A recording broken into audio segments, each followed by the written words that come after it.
This for me is a delicious rum. Right on my point that I love. Now, a lot of my regular viewers, you'll know that I love sort of lighter column still rums, but definitely those lighter vibes. They are my sort of session rums. I'm quite happy sipping them neat.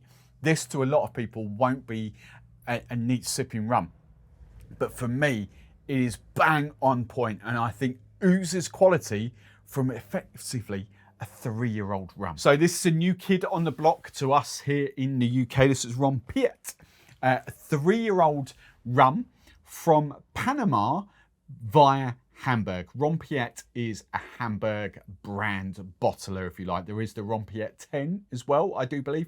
I think there might be one other.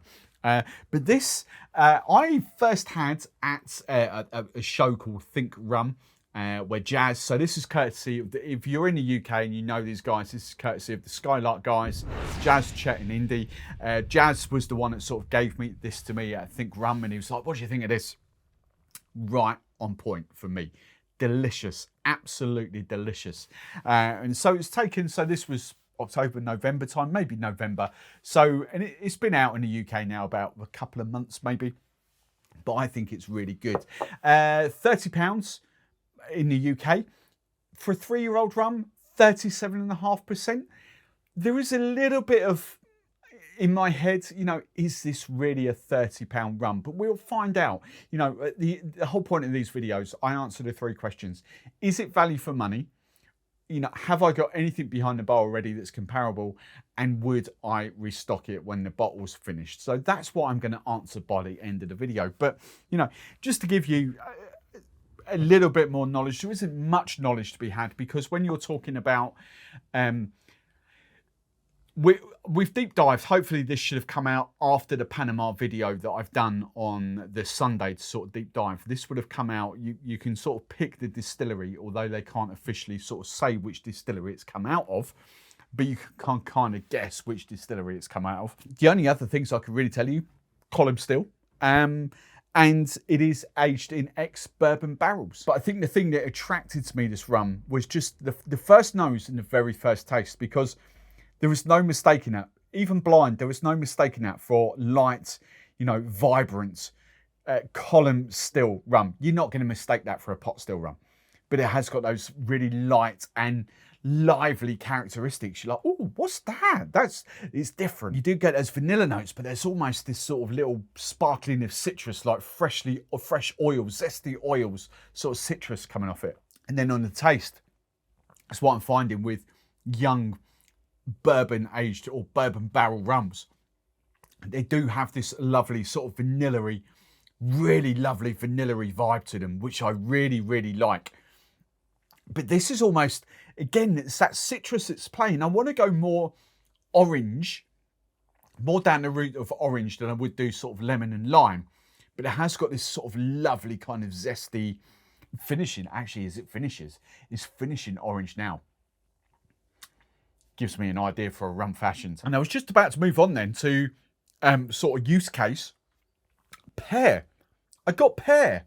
Pear on the finish. It was just like, oh.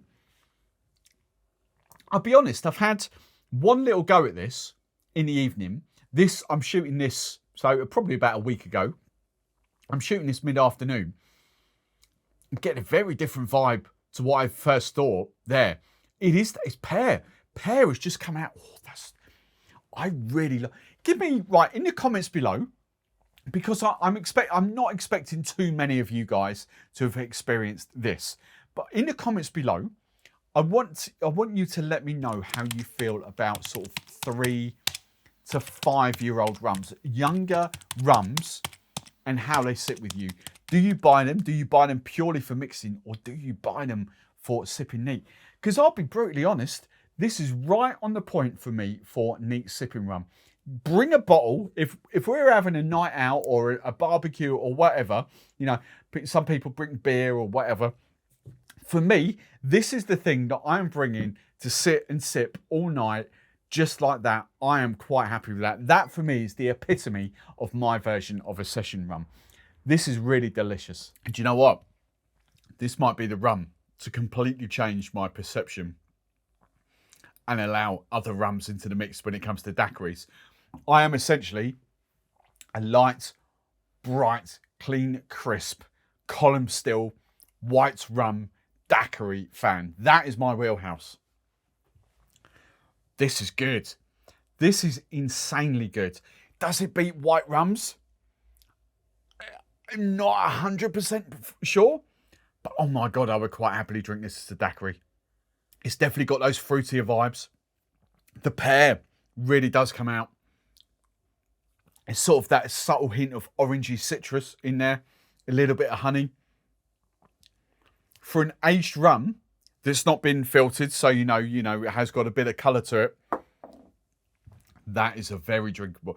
I'm going to put it out there. That is one of the better gold rum daiquiris, for want of a better term. I hate using gold rum. I hate using dark rum. But, you know, to distinguish between white rum daiquiris and other daiquiris, that for me is right up there with one of the best I've had. Gold rums I'm talking about. But then when we talk about other mixes, 3 I've got here, rum and cola. These are, so look, all of these are delicious. They really are. Rum and Coke, I've talked about this a lot. My wheelhouse for rum and Coke is darker rums. I love those dark rum notes, those rich caramel notes in a Coke. This is a light and refreshing rum and Coke. I would quite happily drink that. Is it my favourite? Would I pick it? Would I go to it for a rum and Coke? Probably not.